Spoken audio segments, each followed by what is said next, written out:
2 with the new Resident Evil 2 remake finally out, we had the chance to go up against William Birkin and his many G transformations, with each iteration giving us a different battle dynamic that keeps the game fresh, making all his encounters the highlights that help make this game a classic in the making. Anyways, what is up you guys, this is DeVuH, and in this video we're going to be covering William Birkin's second G transformation, and the overall battle experience with this version of his mutation, where we cover his overall impact and appearance during the encounter, to his in-game battle mechanics, and how it compares to the original Resident Evil 2. Alright, so starting off, we get to see William Birkin make his transition from his first G mutation to his second form when we see him impale Mr. X from behind, completely dismantling the tyrant from his tracks.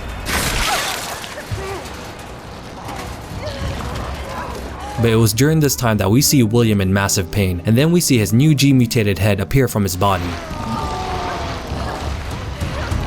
Which we can compare this mutation to the original Resident Evil 2's version, where we see his mutation during our way towards the Umbrella secret lab, seeing him on top of the turntable car, slowly mutating and showcasing his G mutated claws.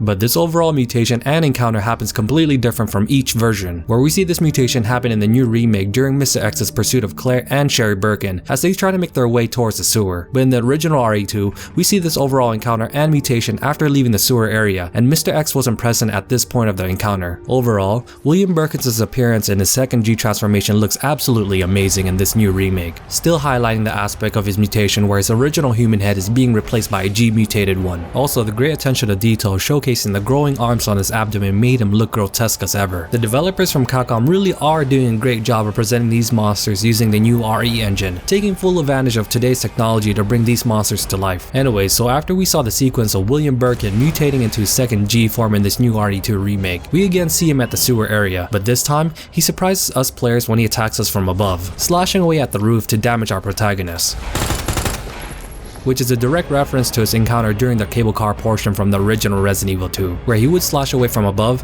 as we try to fend off his attacks. Overall, it's great to see that they're mixing this portion of the encounter from the original Resident Evil 2 as a beginning sequence of our battle here in the new RE2 remake.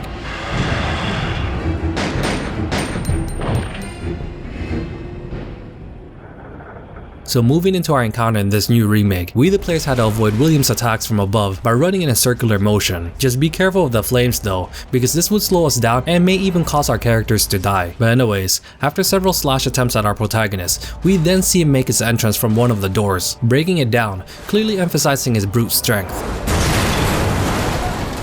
So in the ensuing segment, we have to run past this G monster and make our way towards a platform where a large crate was present, because here, we have William chasing after us, and if we don't create a distance from this monster, then this may happen. But once we make it to the platform, we finally get to do battle with his second G transformation, where now, we have the added dynamic of using a crane to help us rid of this monster for good. So our first course of action was to press the button that would cause the crane to move the crate to the other side of the map. This will allow the platform to be an open space, giving us room to navigate around William, where we compared this battle arena to the original Resident Evil 2's version, where we fight William around the perimeter of the turntable car lift, with also the absence of both the crane and the crate. Anyways, so going back to the overall boss battle in this new remake, we see William perform his usual slashing attacks that has a wide range of reach. So we had to stay on his left side just to avoid his attacks.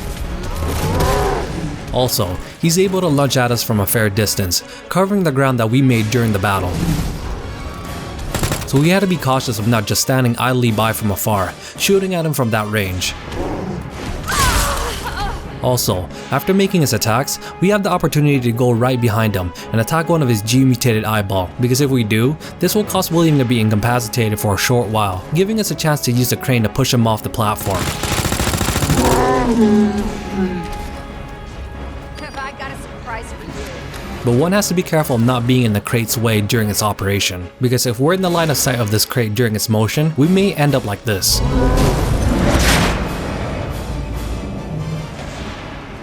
Anyways, if we time it just right with William being incapacitated at the right spot, we can have the crate smash William to the edge of the platform, causing him to almost fall off the edge.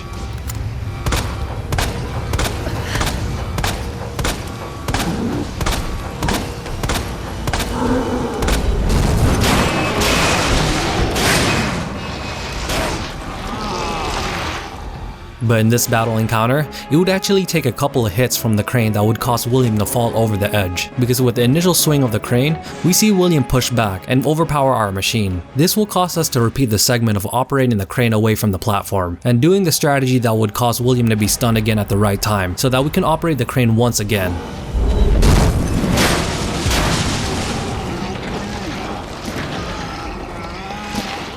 Because once we operate the machine again, we finally see William unable to handle the force, falling off the platform as we watch him disappear into the abyss.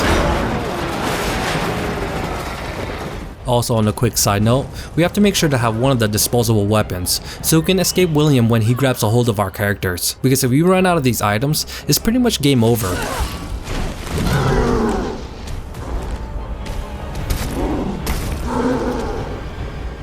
Anyways, this overall encounter was a great touch of keeping the game fresh by adding new elements to the battle, while at the same time still retaining some aspects from the original Resident Evil 2, giving us longtime Resident Evil fans a great nostalgia boss battle. Anyways, what do you guys think of William Birkin and his second G transformation? Let me know in the comments section down below. I'd love to hear you guys' opinion on this monster. Also, if you guys did enjoy the content, please feel free to like and subscribe. Anyways, thank you guys so much for watching my video, and as always, you guys have a great rest of your day, and this is Hey Deva, signing out.